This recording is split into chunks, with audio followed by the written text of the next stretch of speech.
Good afternoon, ladies and gentlemen. My name is Dilupa Pathirana.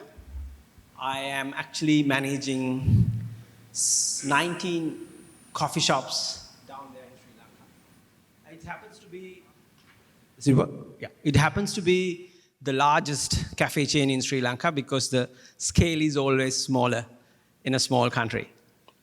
But in the next couple of minutes, probably 30 minutes, what I'm going to talk to you is the changing consumer insights in the new normal and how food service, especially in restaurant and HoReCa industry, should reshape to be relevant.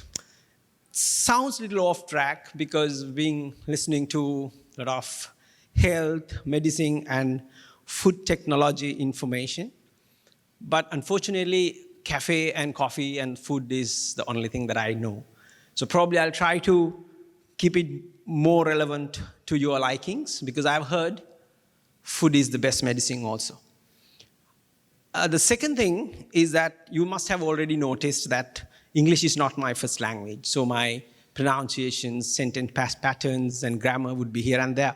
But I'll try to make the presentation content not so in the next couple of minutes. So fine, let's go to, what's the point?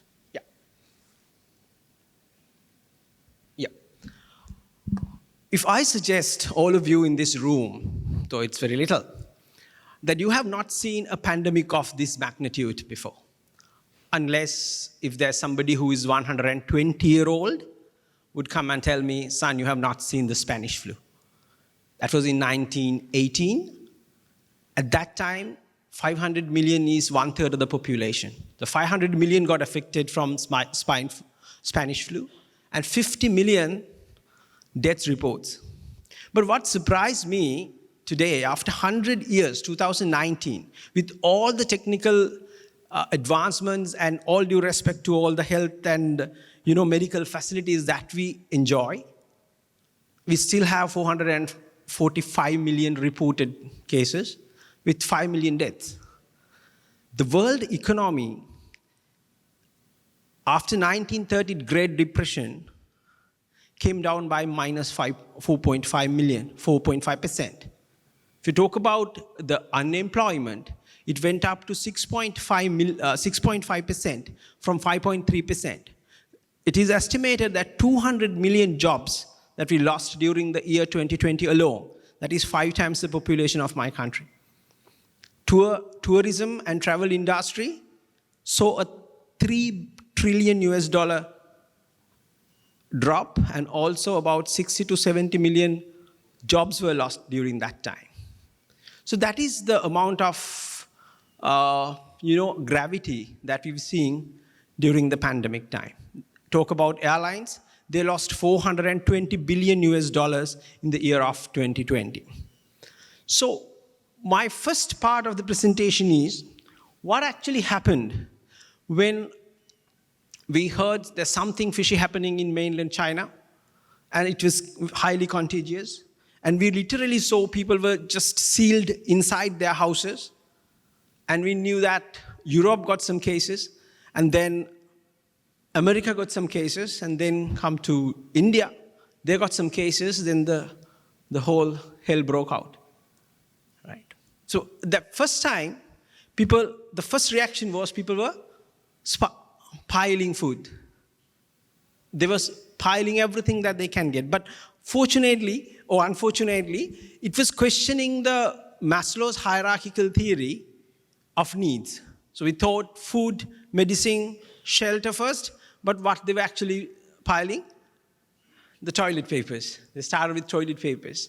But that was how people start piling products and services if they can. And then there was another interesting concept called cocooning that happens in the late 1970s and early 1980s. After that popcorn culture of Europe and UK experienced, with all the bands touring around the world, with all drinking and pubbing and clubbing, the people wanted to go back to their houses and get themselves surrounded by their loved ones. So that was a concept called cocooning. And that exact thing happened in New York after the terrorist attack 9/11. But this time it was globally applied. Whether you like it or not, you are asked to stay at home. Now with that, there are a lot of family time comes to play. There are a lot of playing, there are a lot of video gaming, a lot of Netflix and all that. The Stewards is the most famous legal company in UK. They have reported 122% increase of divorce cases that they were handling in that particular period of time. Could be coincidence. And then about online shopping. Now talk about online shopping, what happened? So normally in the world, e-commerce was growing at a rate of 0.8% to 2% during the last decade before 2019. But the year 2020, there was a growth of 27%. The total platform from 3.2 trillion US dollars jumped up to 4.2 trillion dollars. In 2021, it is 4.9 trillion US dollars. And they're expecting it to grow to 7.4 trillion in 2025. So now you know where the world is heading. And then switch to essentials. When you absolutely can't move out of the house, and also your job, some of them, they lost their jobs, some of them got the pay cuts, and the global supply chain was disturbed. At that time, people were thinking about the alternatives, especially the internet, the social media, and all the online platforms are supporting SMEs at that time. So people were thinking of private branding. You know, when you think about private branding, KPMG did a research in USA, and they found out there is a growth of 12% in private branding in USA in the year 2020.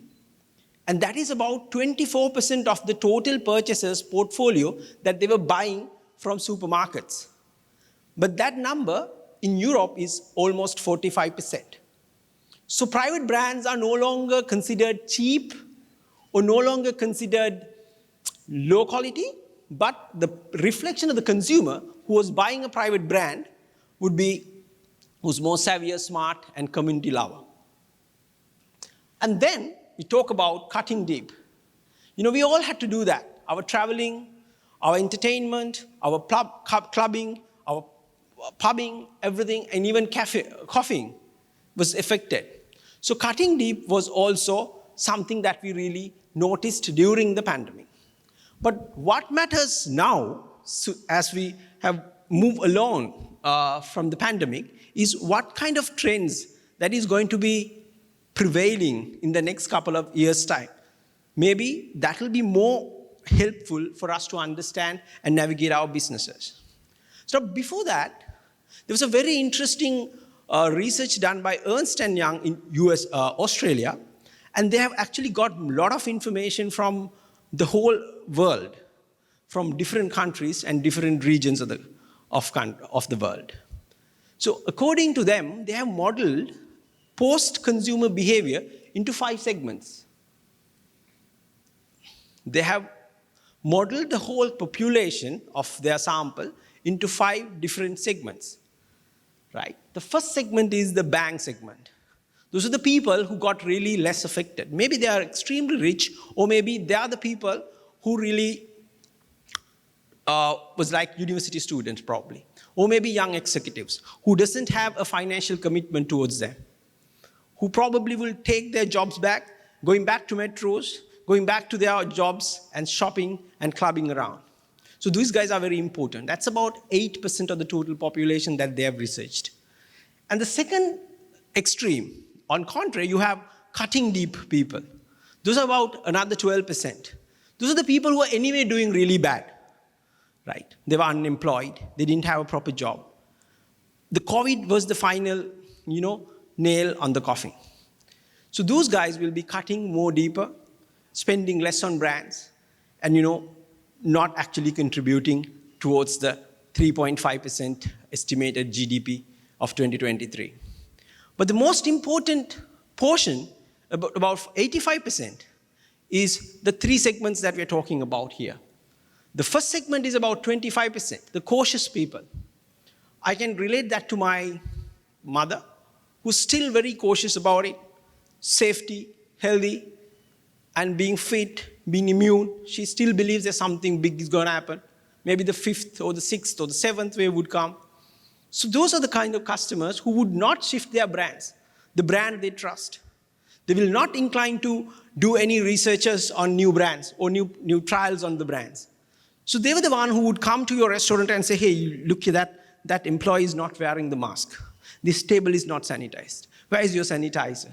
That kind of people. Those are the people who would still say, send my food on contactless basis, even if it cost me 100 rupee additional. And secondly, you have the frugal people, set of people who got really affected from COVID. Maybe those were the ones who lost their jobs, or maybe some salary cuts. Maybe those are the ones who actually renegotiated their mortgage. So those people have learned their lessons. They're trying to be prudent. They're trying little, I would say, pessimistic about the life. They would say, okay, there will be something coming back at the corner. I have to be prepared. So I need to probably cut my additional expenses. I need to have something saved in my home for precautions. Maybe those are the ones who will be going for the private brands. Those are the ones who would come to my restaurant and say, okay, I'll go for the tall, not the grande. I am getting rid of grandes. So I'm dieting. Maybe he would say, don't add hazelnut flavor. Just have the regular cappuccino that I used to have. And thirdly, you have the normal people. That's the vast majority of it, 31%. Those are like guys like you and me probably, who would like the vaccines to roll out very fast, who would like to get the third booster, who would like the borders to open, who would like to come to conferences and listen to boring lectures like this. And they would also contribute to good progression of the global GDP. So those are the guys, the 5 different segments that we will be dealing in the next couple of years' time. That is very interesting research. That is why I really wanted to share that with you. And then, what would be the prevailing trends after COVID? So I think and I hope that I'm right, that we've gone through that phase. So we are now almost, in our country, it's about almost 1 year. And now only we see the consequences of, real consequences of COVID. It's not the health factor, it's the economic factor that I just spoke to this gentleman. But I'm saying, what kind of trends that will going to prevail with us for the next 1 year? The first thing we see is the declining CBD footfalls, central business district footfalls, right? Still, after 1 year, we are now know a concept called working from home. We now know a concept called Zoom. Now a travel, initially, before 2019, a travel, business travel is about 3 Zoom calls, right? So as a result, most of the central business district in the world is getting less footfalls. And that is why even if you get into Dubai today, you see about 20 to 25% less tension in the public transport. Right? I have an experience down in my country where I have a cafe in the WTC, World Trade Center. Even though my next door competition is closed after the COVID, I have seen 18% to 20% footfall drop in that particular outlet, and it never recovered thereafter. And that is the problem we all marketers need to think about, why you should pay that amount of rent to CBD locations. Why you need to pay that digital board that was hanging in the metro? Why you really want to pay that mobile vehicle for parking in the CBD, crossover? So that's kind of implications and implementations that we need to think about when you think about this trend. The second trend is back to the basics. Once again, KPMG did a research.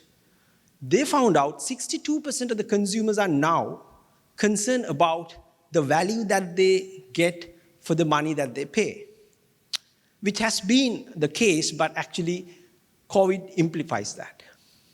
Now, when you think about the value for money, it is not necessarily that your product is low priced. That is wrong. That concept is wrong. You can create value in different ways. Like your value has a formula. You have benefits up and the cost down. So the benefits in 2 types. One type is functional benefits. The other type is emotional benefits. Your cost is your energy and your risk and your convenience. And if you can increase those functional benefits and emotional benefits through your brand building, then you create more value. Maybe think about a new delivery system. Maybe think about passing the information more, innovatively. That will increase convenience. Maybe you still, follow your precautions very well, COVID precautions very well. That will give security. That will reduce the risk. That will also increase the value. So there are many ways to skin a cat, as I said earlier.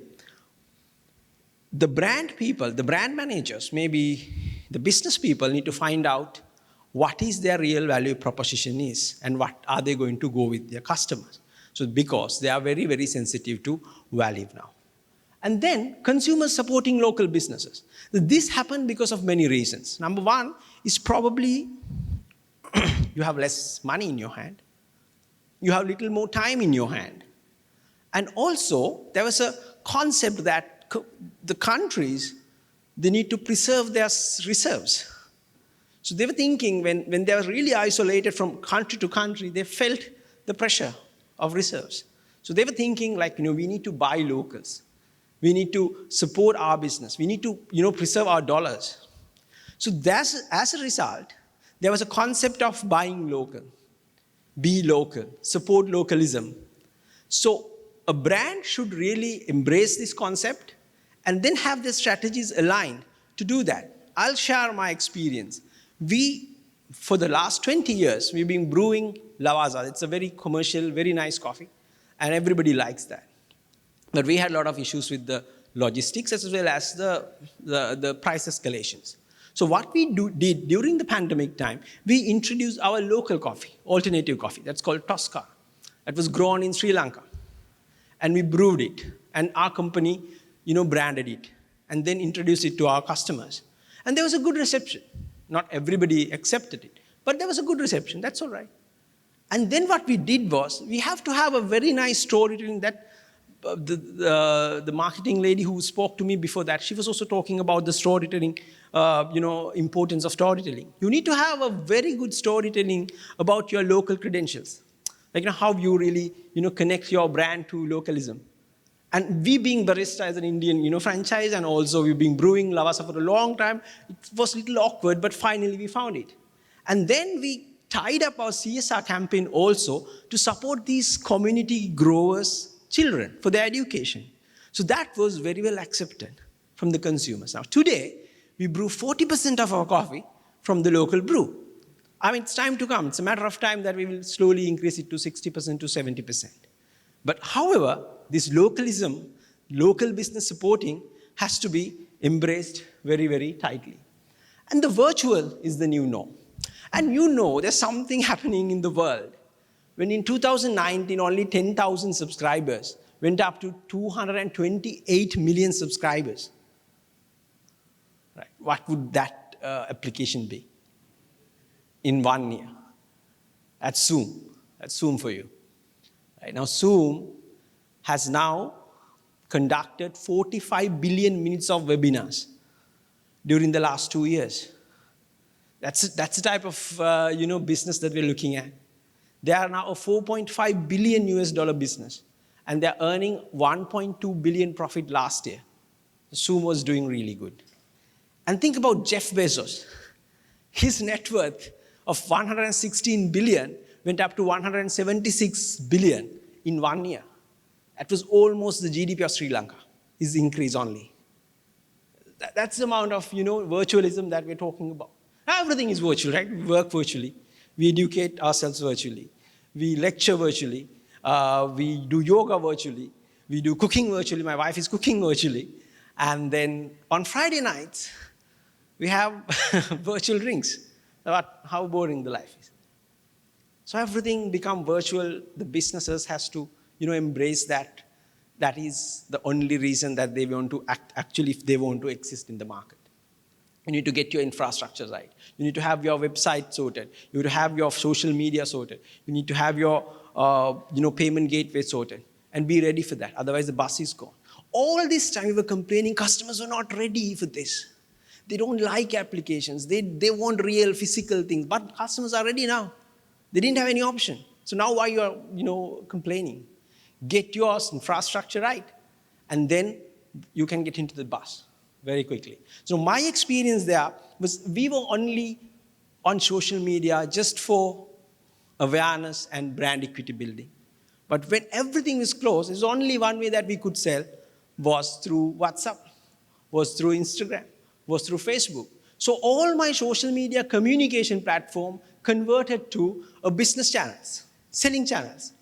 But I have to be very grateful to Mark Zuckerberg, who got all his social media platforms converted into business channels by giving, integrating everything and then giving supports to integrate the payment gateways, and everybody was having their e-shop and everybody was running their business. So at one point in 2020, February, my only sales was 4.2 million for that month. And out of that, 3.6 million came from WhatsApp, Instagram, and Facebook. That's about 90%. It has never happened before. It has never happened before. But then, with that knowledge, I launched the application also. That was the first ever coffee application down in Sri Lanka. Because of the pressure that we got from our conventional delivery partners like Uber, PicMe, they are like putting a lot of pressure because that was the only available channel for them. So their commissions are increasing. So at that point, we decided to have our own application. Luckily, people were used to it. Everybody was using some kind of application for something. So that infusion was very easy for us. So virtual is the new norm. And finally, fear and anxiety. Well, that's not over. I've got my third jab, like we call it the booster. It's a Pfizer. And so did my wife, so did my sister. But my mom, she refuses to take it because she has heard some indigenous doctor who doesn't even have an MBA on the social media saying he has found a correlation between the third vaccine and fertility. And my 65-year-old mom is very concerned about it, And she's not alone, to be very frank with you. We have about 10 million people supporting. Sri Lanka is I would say it's an underdeveloped country. But we got down 18 million boosters, Pfizer boosters, in the month of January. Today, it's only 50% executed. The rest will be expiring in another 2 years, 2 months' time. But that's a kind of pressure and anxiety and fear. And she always believes there's something coming. Be ready. These vaccines are not going to work. And she still uses double mask. She still doesn't go to crowded places. She still prefers to get the contactless thing, even if it is 150 rupee expensive. So there are 25% of the total population like that, ladies and gentlemen. So businesses still need to get your precautions right. Get to, be on the safe mode for some time.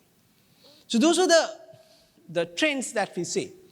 But finally, I've discussed what people did in the pandemic, what kind of segments that we would see in the next 2 years, and what kind of trends that we would see in the next couple of years. But more importantly, I need to discuss something. It's not about COVID. It can be anything. With 95% confidence level, I can say, there are a few of us in this room, in another 2 years' time, will be successful in their businesses and their private life. But I can say with 100% confidence that all of us is going to fail in the next, at least once, in the next 2 years. It could be your business, it could be your personal life, it could be your health, it could be your relationship, it could be your marriage. It's going to fail someday. So that is inevitable and that is very certain. So if that is going to happen, now think about, when you open the TV today, it's not about COVID. It's about the Third World War. It's about Russia and Ukraine. They're not stopping. Almost 30 days. It's not stopping. So that could be something, adversity coming our way. So that's business. So when I think about it, I got a book in my hand that Simon Sinek, you must have heard, he's a very interesting and very famous business consultant. He has written a book called Infinite Games and Finite Games. Very interesting. Now he says in the world, there are two types of games. There are finite games and there are infinite games. The finite games has a timeline, has a set rules and regulation, you know the partners that you're playing with, and you know the other partner, opponent that you're playing against. And there's a set of conditions that you play. At the end of the game, you declare a winner. You declare a winner. So if you think about cricket in my country, football in your country, baseball, that matter, those are finite games. On the other hand, you have infinite games where you really don't know how long you're going to play that. You don't have really set standards or conditions. And you don't know who are you playing with and who you are playing against. Sometimes the one who are playing with will be the one that you are playing against the next day. Maybe sometimes the one that you are playing against will be your partner the other day. So those kind of games are infinite games. Now for an example, your education is infinite. You never say, I won my education. Would you say? Your career is an infinite game. You wouldn't say, I won my career. Your marriage, you don't say that I'm the number one in my marriage. You never say that, please. Right? So it's infinite. Just like that, business is infinite. The business is a game that you need to play on and progress every day. So that's kind of a mindset that probably we need for the next 2 years. We don't know what is coming up. We don't know the 9th wave. We know the next variant.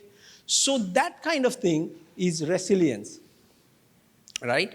We need a lot of resilience to work for it. You need a company who would be lean, mean, and hungry, and to get all kinds of challenges, but still work for it. Number 2 is just cause. What is just cause? If I ask a hospital director, what is your just cause? He would come and say, I want my patients to be healthy. I mean, that is not your just cause. That is your industry's just cause.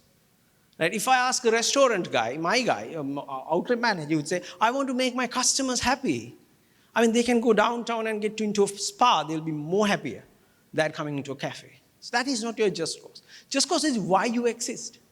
What is your consumer is going to miss when you don't exist? And you have to be very clear as a leader, and also your players, your employees has to be very clear about it, and then they will tell that very clearly to your consumers. That is just cost. And then courageous leadership. Right now we need, running out? How long? Oh, I'm sorry. So, fine, I'll do it. Courageous leadership is you need to have courageous leader to take anything that comes your way. And then trusting team, which is important. Give me 1 minute. Yeah, sure. Trusting team is important. You have to have a team that is comfortable raising your hands up and say, I did a mistake. I need help. I am under enormous stress. I have a personal issue. Without any fear of punishment or humiliation. So that kind of a team would absolutely push your business to the just cause. And that kind of a company would survive in the next pandemic. Thank you so much.